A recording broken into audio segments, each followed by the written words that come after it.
বিশ্ববিদ্যালয় করার দাবিতে আজও তিতুমিরে শিক্ষার্থীদের অবরোধ, যানবাহন আটকে ব্যাপক জনভোগান্তি।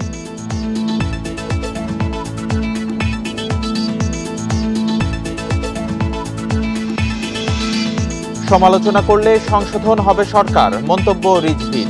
জনগণের বিরুদ্ধে পুলিশের গুলি নিষিদ্ধের আহ্বান।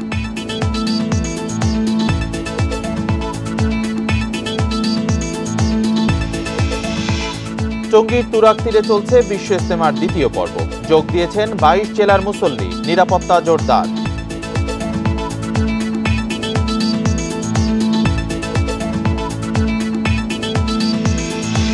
সারা দেশে বর্ণিল আয়োজনে উদযাপন হচ্ছে সরস্বতী পূজা।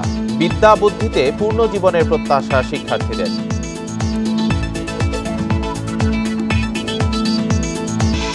স্বাগত বিরতিহীন সংবাদ দুপুরে। আপনাদের সাথে আছি রাকিব আহমেদ। এতক্ষণ শিরোনামগুলো জানাচ্ছিলাম, এবার যাচ্ছি বিস্তারিত খবরে।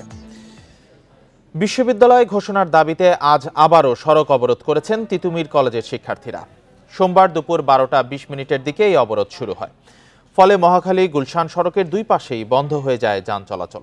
চরম ভোগান্তিতে পড়ে সাধারণ মানুষ। সড়কের দুই পাশেই বাঁশ দিয়ে অবরোধ তৈরি করে অবস্থান নিয়েছেন শিক্ষার্থীরা। এ নিয়ে টানা 5ম দিনের মতো কলেজের সামনের সড়ক অবরোধ করলেন শিক্ষার্থীরা। এতে ওই সড়কে আটকে পড়েছে অনেক যানবাহন। বাধ্য হয়ে অনেকেই হেঁটে গন্তব্যের উদ্দেশ্যে রওনা হন। আন্দোলনরত শিক্ষার্থীরা জানান, মোট 10 জন শিক্ষার্থী অনশন করছেন। এর মধ্যে 6 জন আমরণ অনশন করছেন, বাকি 4 জন গণ অনশন করছেন। তাদের মধ্যে 3 জন হাসপাতালে ভর্তি হয়েছেন। এর আগে রোববার বেলা 11টা থেকে রাত 10টা পর্যন্ত অবরোধ কর্মসূচি পালনের ঘোষণা দেয় শিক্ষার্থীরা।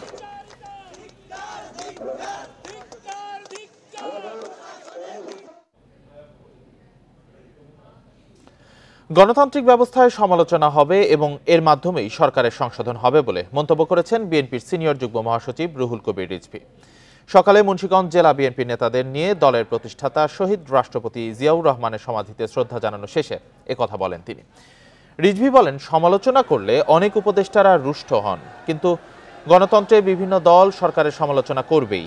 এর মধ্যে দিয়েই সরকার সংশোধন হবে। সমালোচনা নিতে না পারলে তাদেরকে পদত্যাগ করে রাজনৈতিক দল গঠনের পরামর্শ দেন তিনি। রিজভী বলেন, দেশের রাজনৈতিক আন্দোলন বা বিক্ষোভ যাই হোক না কেন, সেটি দমনে পুলিশের গুলি করার পথ চিরতরে নিষিদ্ধ করতে হবে।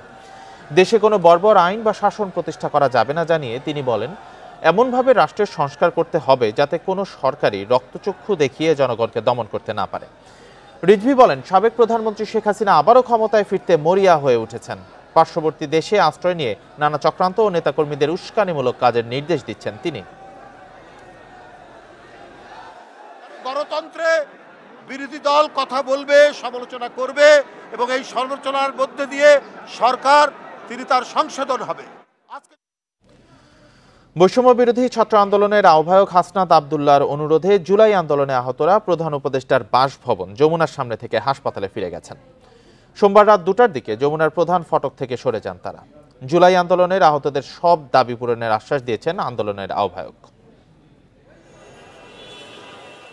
রোববার সন্ধ্যার পর উন্নত চিকিৎসা, দ্রুত পুনর্বাসন ও রাষ্ট্রীয় স্বীকৃতিসহ মোট 7 দফা দাবিতে ইন্টারকন্টিনেন্টাল হোটেলের সামনে অবস্থান নিয়ে বিক্ষোভ করেন জুলাই আন্দোলনের আহতরা। পরে রাত 12টার দিকে পুলিশের ব্যারিকেড ভেঙে প্রধান উপদেষ্টার বাসভবন যমুনার সামনে অবস্থান নেন তারা। আমরা ন্যাশনাল আইডেন্টিটি চাই। সেকেন্ডলি আমাদের দায়মুক্তি অধ্যাদেশ যেটা বলা হয়, কোনো সরকার এসে যেন আমাদেরকে কোনো ধরনের আইনি জটিলতা ফেলতে না পারে, সেটার জন্য দায়মুক্তি অধ্যাদেশ করতে হবে। কাউকে যে ট্রিটমেন্টটা দেওয়া হচ্ছে, কাউকে দেওয়া হচ্ছে না। এখানে যদি পরিপূর্ণ বা প্রপার ট্রিটমেন্টটাই হতো, তাহলে তো আজ এই 6 মাস হলো হসপিটালে বেডে থাকতে হয় না। কিছুক্ষণ পরে সেখানে উপস্থিত হন বৈষম্য বিরোধী ছাত্র আন্দোলনের আহ্বায়ক হাসনাত আব্দুল্লাহ। আলাপ আলোচনার মাধ্যমে আন্দোলনকারীদের শান্ত করার চেষ্টা করেন তিনি। অভিযোগ করেন, স্বৈরাচারী আওয়ামী লীগের দোসর আমলারা জুলাই বিপ্লবের আহতদের সুচিকিৎসায় বিভিন্নভাবে বাধা দিচ্ছে। চিকিৎসার সুব্যবস্থা নিশ্চিত করতে হবে, এটা এই সপ্তাহের মধ্যেই। এটা কোনো ওই যে আলোচনার সাপেক্ষে চলমান প্রক্রিয়া ব্যাপারটা মনে, এটা এই সপ্তাহের মধ্যে। 6 নাম্বারটা রাষ্ট্রীয় সম্মাননা, এটা আসিফ স্যারের কাছে জানবো যে আইনি সুরক্ষাটা কোন পর্যায়ে আছে। আর রাষ্ট্রীয় সম্মাননা প্রক্লেমেশন, এই বিষয়গুলো নিয়ে তো আমরা স্টিল কাজ করতেছি। দীর্ঘ 2 ঘন্টা আলোচনার পর হাসনাত আব্দুল্লাহ জানান, আহতদের সব দাবি পূরণ করা হবে। এরপর হাসনাতের কথায় আশ্বস্ত হয়ে রাত 2টার দিকে প্রধান উপদেষ্টার বাসভবনের সামনে থেকে সরে যান জুলাই আন্দোলনের আহতরা। Shahid Ahmed, Independent News, Dhaka. July August গণহত্যার নতুন মামলায় রিমান্ডে নেওয়া হয়েছে সাবেক আওয়ামী লীগ সরকারের মন্ত্রী, এমপি, উপদেষ্টা সহ দলের বিভিন্ন পর্যায়ের নেতাকর্মীদের। এর মধ্যে বাড্ডা থানার অটোরিকশা চালক হাফিজুল শিকদার হত্যা মামলায় সাবেক আইনমন্ত্রী আনিসুল হক, সাবেক প্রধানমন্ত্রী বেসরকারি শিল্পী ও বিনিয়োগ উপদেষ্টা সালমান এফ রহমান, ডাক্তার দীপুমণি, আতিকুল ইসলাম, জুনায়েদ আহমেদ পলক, বিচারপতি শামসুদ্দিন চৌধুরী মানিক সহ 9 জনকে 2 দিনের রিমান্ডে নিয়েছে আদালত। ঢাকার মেট্রোপলিটন ম্যাজিস্ট্রেট GM ফারহান ইশতিয়াকের আদালত শুনানি শেষে এ আদেশ দেন। এছাড়া বাড্ডা, মিরপুর, কাফরুল ও কদমতলী থানার একাধিক হত্যা মামলায় সাবেক শিল্প প্রতিমন্ত্রী কামাল আহমেদ মজুমদার, সাবেক সেনা কর্মকর্তা জিয়াউল হাসান, ঢাকা মহানগর উত্তর মহিলা আওয়ামী লীগের যুগ্ম সম্পাদক রোকেয়া জামাল সহ 12 জনকে গ্রেপ্তার দেখানো হয়েছে।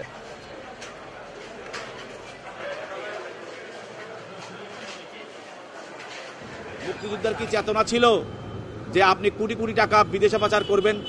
মুক্তিযুদ্ধের কি চেতনা এই ছিল যে আপনি রাজপথে ছাত্রদেরকে গুলি করে গণতন্ত্রের জন্য, অধিকারের জন্য, তাদের বৈষম্য, তাদের কোটা অধিকারের জন্য, তাদেরকে আপনি কোটা বিরোধী অধিকারের জন্য তাদেরকে আপনি গুলি করে হত্যা করবেন? এই মামলায় 5 দিনের রিমান্ডের আবেদন করেন। আমরা জুনায়েদ আহমেদ পলকের পক্ষে রিমান্ড বাতিলপূর্বক জামিনের আবেদন করেছিলাম। বিজ্ঞ আদালত জামিন নামঞ্জুর করেছেন এবং 2 দিনের রিমান্ড মঞ্জুর করেছেন। টঙ্গীর তুরাগ তীরে চলছে বিশ্ব ইজতেমার দ্বিতীয় পর্ব। শুরাই নিজাম আয়োজিত এই পর্বে যোগ দিয়েছেন ঢাকার একাংশ সহ 22 জেলার মুসল্লিরা। ইজতেমা উপলক্ষে আশেপাশের এলাকায় নিরাপত্তা জোরদার করেছে আইনশৃঙ্খলা বাহিনী। দিন আর আমলের শিক্ষা নিতে মুসল্লিদের ঢল এখন টঙ্গীর তুরাগ তীরে। ইতিমধ্যে নিজ নিজ খিত্তায় অবস্থান নিয়েছেন লাখো মুসল্লি। সোমবার ফজরের নামাজের পরেই শুরু হয় ইজতেমার আনুষ্ঠানিকতা। আগামী 1 বছর মুসল্লিরা কিভাবে ইসলাম প্রচার করবেন সে বিষয়ে দিক নির্দেশনা দেন বক্তারা। ইজতেমার ময়দানে আসার মূল মাকসাদ হচ্ছে যে ধর্মপ্রাণ মুসলমানরা যাতে আল্লাহ ভীরু হয়। আমরা আসছি আল্লাহ এবং আল্লাহ রাসূলকে খুশি করার জন্য। তবলিগ জামাতের বিভক্তির জেরে এবছর 3 পর্বে হচ্ছে বিশ্ব ইজতেমা। তবে সাধারণ মুসল্লিরা বলছেন তবলিগ জামাতে ভেদাভেদ চান না তারা। আমরা চাই আল্লাহ রাব্বুল আলামিন যেন এই বিচ্ছিন্নতাটাকে কাটিয়ে যেন আমরা আবার একত্রিত হয়ে একত্রভাবে যেন আমরা ইজতেমা করতে পারি। সবাই একত্রিত হয়ে গোটা বিশ্বের বুকে যেন আমরা নজির স্থাপন করতে পারি, আমরা এভাবে দেখতে চাই। দ্বিতীয় পর্বে ঢাকার একাংশ সহ 22 জেলার মুসল্লিরা অংশ নিচ্ছেন। আয়োজক কমিটি বলছে শিগগিরই ইজতেমা ময়দান ছাড়িয়ে যাবে মুসল্লিদের ভিড়। প্রায় 22টি জেলা সহ ঢাকার বাকি একাংশ অংশগ্রহণ করবে এবং আপনি জেনে থাকবেন যে গতবারের মতো এবারও আমাদের প্রায় 160 একর যে টঙ্গী ময়দান, পুরা ময়দান এখন সাথীর দ্বারা কানায় কানা ভর্তি। এদিকে ইজতেমার নিরাপত্তার দায়িত্বে আছেন আইনশৃঙ্খলা বাহিনীর 10,000-এর বেশি সদস্য। রোববারের আখেরি মোনাজাতে একটি ড্রোন মাটিতে পড়ে আতঙ্ক সৃষ্টি হয়। ময়দানের 2 কিলোমিটার এলাকায় ড্রোন ওড়ানোয় নিষেধাজ্ঞা দিয়েছে পুলিশ। জনগণ নিরাপত্তা, মুসল্লিদের নিরাপত্তার জন্য আমরা ড্রোনকে বিধিবদ্ধ করেছি। আমরা অন্য কোনো পুলিশের অনুমতি ছাড়া কোনো ড্রোন যেন এখানে না ওড়ে, তার জন্য আমি জনগণের পক্ষে এটিকে নিষিদ্ধ করেছি। ইজতেমার দ্বিতীয় পর্বেও কয়েক হাজার বিদেশি মুসল্লি যোগ দিয়েছেন, জানিয়েছেন আয়োজকেরা। শুরু হলো শুরাই নিজামের 58তম বিশ্ব ইজতেমার দ্বিতীয় পর্ব। বুধবার আখেরি মোনাজাতের মধ্য দিয়ে শেষ হবে শুরাই নিজামের 2টি পর্বই। এখানে যে লাখ লাখ মুসল্লির সমাগম হয়েছে তাদের প্রত্যেকের প্রত্যাশা দিনের শিক্ষা নিয়ে কাজে লাগাবেন বাস্তব জীবনে। ইজতেমা ময়দানের আরো খবর জানাতে আমাদের সাথে এই মুহূর্তে যোগ দিয়েছেন সহকর্মী আদিলুর রহমান। আদিলুর, ইজতেমায় এখন কি চলছে আর সারাদিন ব্যাপী কি কি আনুষ্ঠানিকতা রয়েছে?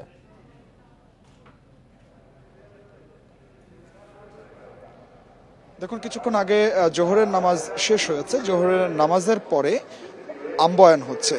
আমবয়ান করছেন পাকিস্তানের মাওলানা জিয়াউল হক। আপনাকে একটু আমবয়ান বিষয়টি একটু জানিয়ে রাখি যে আমবয়ান বলতে হচ্ছে এই যে বয়ানগুলো, মূল যে মঞ্চ, বয়ান মঞ্চ থেকে যে বয়ানগুলো আসলে করা হয়, এর প্রত্যেকটি বয়ানকেই আসলে আমবয়ান বলা হয় এবং আমবয়ানটি আসলে এখন হচ্ছে। এবং একই সাথে যেহেতু পাকিস্তানের আলেম তিনি বয়ান করছেন, এ কারণে তার এই যে বয়ান, এই বয়ান আবার বাংলায় অনুবাদ করে দিচ্ছেন এবং বাংলায় নুরুর রহমান তিনি এটি অনুবাদ করে দিচ্ছেন। এই মুহূর্তে আমরা যেটি আসলে লক্ষ্য করতে পারছি যে টঙ্গীর তুরাগ তীরে খিত্তায় খিত্তায় যেসব মুসল্লিরা অবস্থান নিয়ে আছেন সেসব মুসল্লিরা পাকিস্তানের আলেম মাওলানা জিয়াউল হক তার বয়ান শুনছেন এবং তিনি মূলত দিক নির্দেশনা যে বক্তব্য সেই বক্তব্য রাখছেন এবং মুসল্লিদেরকে কি করতে হবে, কিভাবে ইমান আমলগুলো সঠিকভাবে পালন করতে হবে সেই ব্যাপারে এই মুসল্লিদেরকে তিনি জানিয়ে দিচ্ছেন। এবং একই সাথে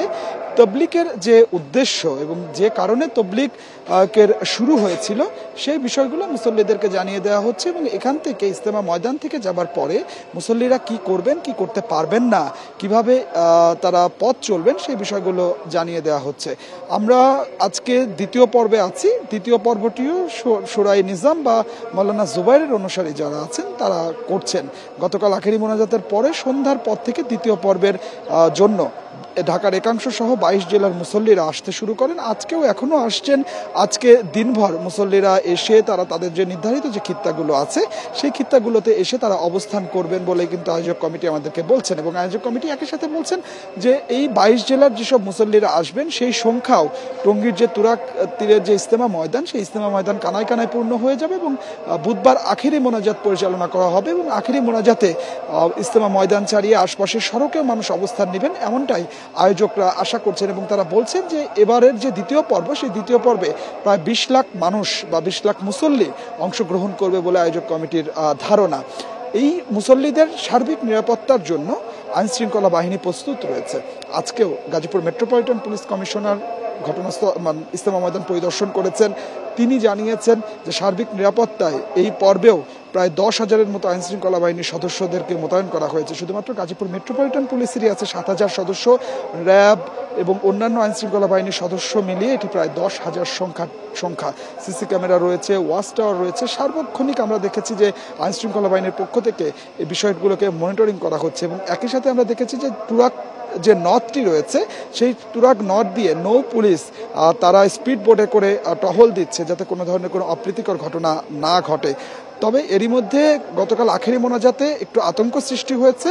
সে বিষয়টিও আপনাকে একটু বলে রাখি যে গতকাল আখেরি মোনাজাত যখন চলছিল তখন 9:30 দিকে একটি ড্রোন মাটিতে পড়ে যায়। সে সময় আতঙ্কে হুড়োহুড়িতে মুসল্লিদের 41 জন আহত হন। এর পরপরই গাজীপুর মেট্রোপলিটন পুলিশের পক্ষ থেকে ড্রোন ওড়ানো ব্যাপারে একটি নিষেধাজ্ঞা জারি করা হয়েছে এবং বলা হয়েছে যে ড্রোনের সংখ্যা এবং ড্রোন ওড়াতে হলে গাজীপুর মেট্রোপলিটন পুলিশ কমিশনারের অনুমতি লাগবে। অনুমতি সাপেক্ষে সেই ড্রোনগুলো আসলে ওড়ানো সম্ভব হবে।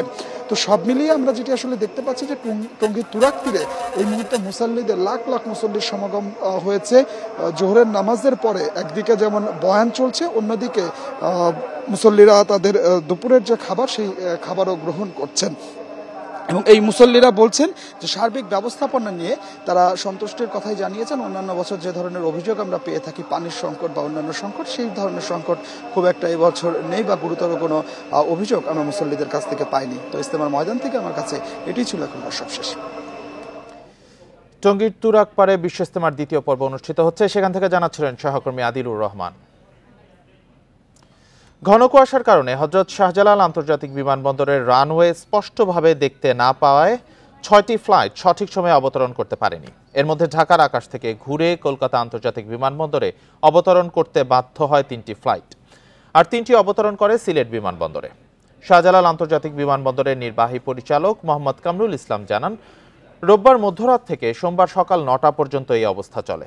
তিনি জানান, ঘন কুয়াশার জন্য কয়েকটি ফ্লাইট ডাইভার্ট করে কলকাতা পাঠানো হয়। সিলেটে পাঠানো হয় 3টিকে। তাদের মধ্যে রয়েছে বিমান Bangladesh airlines, Emirates airlines, Gulf air, US Bangla এয়ারলাইন্সের বেশ কয়েকটি রুটের ফ্লাইট। তবে সকাল 10টার পর থেকে ফ্লাইট চলাচল স্বাভাবিক হয়। একসাথে অনেক ফ্লাইট উড্ডয়ন ও অবতরণের অপেক্ষায় থাকায় বিমানবন্দরের রানওয়েতে জট দেখা যায়। তিতুমির কলেজকে বিশ্ববিদ্যালয় করার দাবিতে টানা 5ম দিনের মতো আন্দোলনে শিক্ষার্থীরা। মহাখালী গুলশান সড়ক অবরোধ করায় বেড়েছে চরম জনভোগান্তি। এ নিয়ে আরো জানাতে রাজধানী মহাখালী থেকে যোগ দিয়েছেন সহকর্মী ইকরামুল কবির। ইকরাম, এরকম ব্যস্ততম একটা সড়ক অবরোধ করে রেখেছেন, জনভোগান্তি কেমন হচ্ছে, যানজট চলাচলে কি প্রভাব পড়ছে?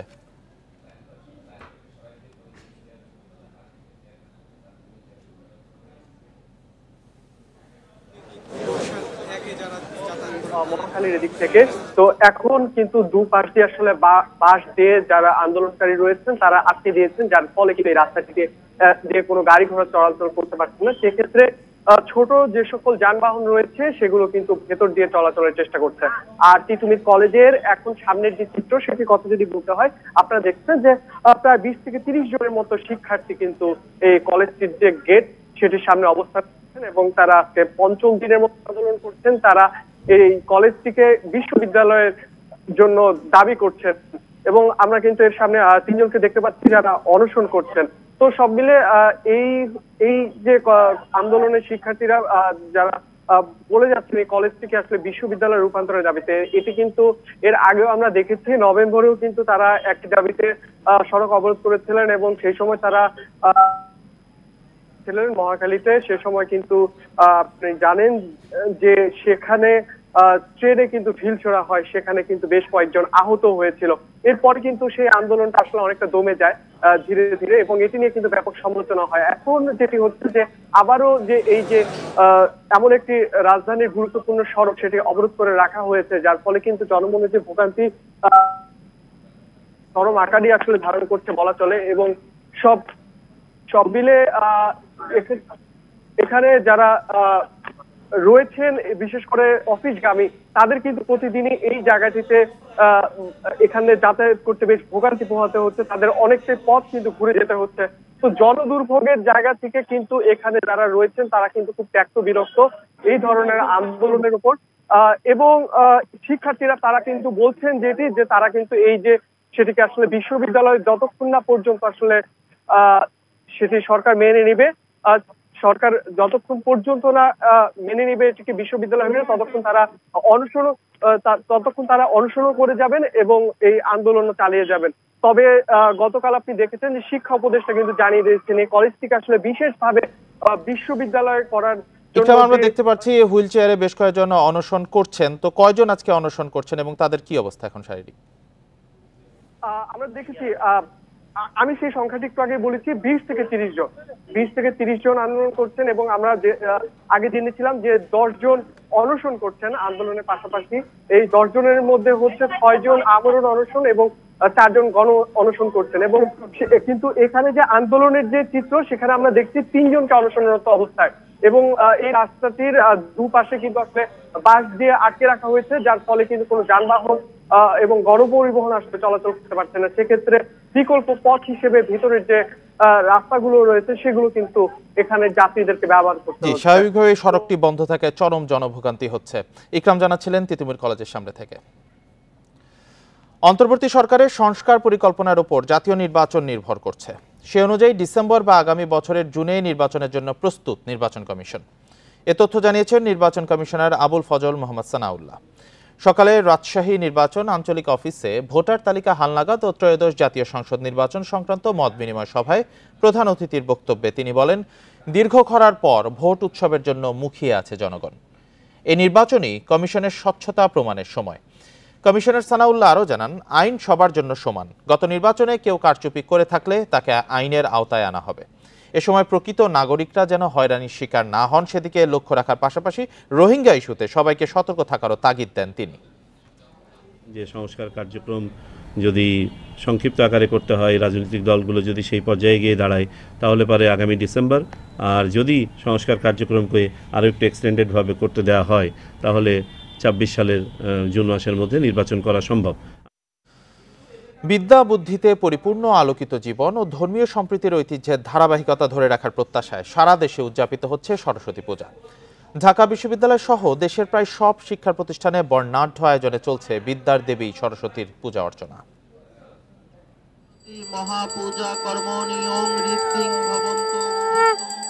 সরস্বতী পূজার মণ্ডপের সংখ্যার বিবেচনায় ঢাকা বিশ্ববিদ্যালয়ের জগন্নাথ হলের আয়োজন দেশের যে কোনো শিক্ষা প্রতিষ্ঠানের তুলনায় সবচেয়ে বড়। এবার হলের মাঠে মোট ৭৪টি মণ্ডপ সাজানো হয়েছে। বরাবরের মতো এবারও ঢাকা বিশ্ববিদ্যালয়ের প্রতিটি বিভাগের পক্ষ থেকে আলাদা আলাদা থিম অবলম্বনে ফুটিয়ে তোলা হয় মণ্ডপের সৌন্দর্য।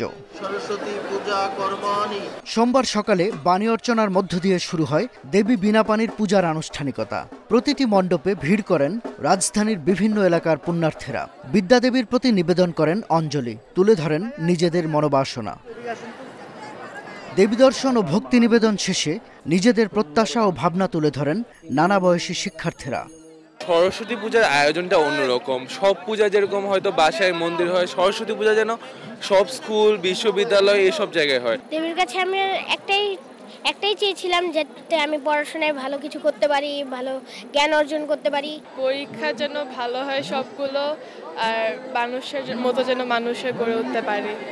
অভিভাবকরাও সন্তানের মেধাদীপ্ত জীবন কামনা করে দেবী সরস্বতীর পূজার তাৎপর্য তুলে ধরেন। বিদ্যা যেন পুঁথিগত না হয়, বিদ্যা যেন আলোকিত হয় এবং মানুষের সেবার জন্য হয়। ছেলে মেয়েকে যাতে মানুষ করতে পারি, ওরা যাতে পড়াশোনা করে মানুষ হয়। দেবীর কাছে একটাই নিবেদন ছিল, সেটা হচ্ছে ছেলে যেন জ্ঞান বুদ্ধি সবকিছু থেকে সমৃদ্ধ হয়। বন্দরনগরী চট্টগ্রামেও সরস্বতী পূজা উপলক্ষে বর্ণিল আয়োজন করা হয়।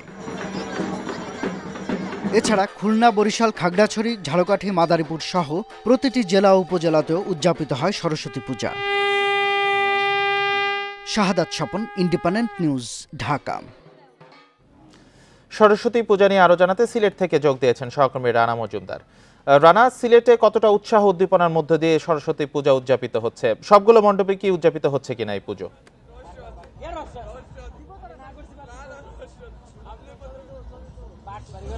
দেখুন, সিলেটেও কিন্তু বিপুল উৎসাহ উদ্দীপনা এবং আনন্দঘন পরিবেশে বিদ্যাদেবীর সরস্বতী পূজা কিন্তু উদযাপিত হচ্ছে। এবং আমরা এই মুহূর্তে রয়েছি সিলেটের যে প্রাচীনতম ঐতিহ্যবাহী শিক্ষা প্রতিষ্ঠান এমসি কলেজে, এবং এখানে সকালেই কিন্তু বিদ্যাদেবীর পূজা শুরু হয়েছে। যারা এখানে পূজা করছেন বিদ্যার্থীরা, তাদের সঙ্গে আমাদের কথা হয়েছে। তারা জানিয়েছেন সকাল 10:30টার দিকে কিন্তু এখানে তারা দেবীর পায়ে কিন্তু তারা পুষ্পাঞ্জলি প্রদান করেন এবং পুষ্পাঞ্জলি প্রদানের মধ্য দিয়ে কিন্তু তারা তাদের যে পূজা অর্চনার যে আনুষ্ঠানিকতা রয়েছে সেটি কিন্তু তারা সেরেছেন।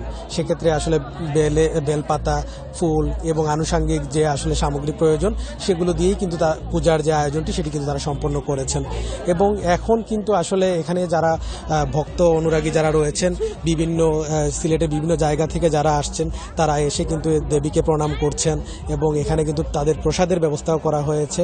সেই প্রসাদও কিন্তু অনেকে গ্রহণ করছেন। এবং আমরা কথা বলেছিলাম যারা এখানে পূজা করছেন, অর্থাৎ এখানে কিন্তু এমসি কলেজে 16টি ডিপার্টমেন্টের যারা সনাতন শিক্ষার্থী রয়েছেন, হিন্দু ধর্মাবলম্বী যারা রয়েছেন, তারা কিন্তু এখানে পূজা অর্চনা করেছেন। এবং তাদের সঙ্গে আমাদের কথা হয়েছে, তারা জানিয়েছেন যে এবার অনেকটাই আনন্দঘন পরিবেশে তারা এই পূজা কিন্তু উদযাপন করতে পারছেন। এবং সেক্ষেত্রে প্রশাসনের পক্ষ থেকেও যাতে পূজাটি নির্বিঘ্নে এবং নিরাপত্তার সাথে উদযাপিত হয়, সেই কারণে সব ধরনের সহযোগিতাই কিন্তু প্রশাসনের পক্ষ থেকে করা হচ্ছে। পাশাপাশি তারা আরেকটি বিষয় জানিয়েছেন যে পুরো দেশেই কিন্তু এক ধরনের শিক্ষা প্রতিষ্ঠানগুলোতে অস্থিরতা বিরাজ করছে, শিক্ষার পরিবেশটা অনেকটাই কিন্তু আসলে নষ্ট হচ্ছে। তো সেক্ষেত্রে তারা বিদ্যাদেবীর কাছে এই প্রার্থনা জানাচ্ছেন যাতে করে প্রত্যেকটি শিক্ষা প্রতিষ্ঠানেই সুষ্ঠু পরিবেশ যাতে আসে এবং তারা সেই জ্ঞান যেন অর্জন করতে পারেন এবং সেই জ্ঞান অর্জন করে দেশের কাজে যেন তারা নিয়োজিত করতে পারে নিজেদেরকে। এটি ছিল তাদের মূলত দেবীর কাছে প্রার্থনা। সিলেট থেকে সরস্বতী পূজা উদযাপন নিয়ে এই ছিল আমার কাছে সবশেষ। সরস্বতী পূজা উদযাপনের বিষয়ে সিলেট থেকে জানাচ্ছিলেন সহকর্মী রানা মজুমদার। চট্টগ্রামে চিন্ময় কৃষ্ণ দাসের জামিন ঘিরে আদালত প্রাঙ্গণে পুলিশের গাড়িতে হামলা ও ভাঙচুরের ঘটনায় 11 জনকে কারাগারে পাঠানোর নির্দেশ দিয়েছে আদালত। সকালে চট্টগ্রাম মহানগর হাকিম মোহাম্মদ আবু বকর সিদ্দিকী আদেশ দেন। গ্রেপ্তার 11 জনই আইনজীবী সাইফুল ইসলাম হত্যা মামলার এজাহারভুক্ত আসামি। 26শে জানুয়ারি তাদেরকে গ্রেপ্তারের পর হত্যা মামলায় কারাগারে পাঠানোর নির্দেশ দেন আদালত। সোমবার তাদেরকে পুলিশের উপর হামলা ও আদালত পাড়ায় ভাঙচুরের মামলায় গ্রেপ্তার দেখানোর আবেদন করে পুলিশ। শুনানি শেষে আদালত তা মঞ্জুর করেন। রাষ্ট্রদ্রোহ মামলায় 25শে নভেম্বর সনাতনী জাগরণ জোটের মুখপাত্র চিন্ময় কৃষ্ণ দাসকে গ্রেপ্তার করা হয়। পরে তার জামিন নামঞ্জুর করাকে কেন্দ্র করে আদালত প্রাঙ্গণে হামলা ভাঙচুরের ঘটনা ঘটে। এ সময় মারা যান আইনজীবী সাইফুল ইসলাম আলিফ।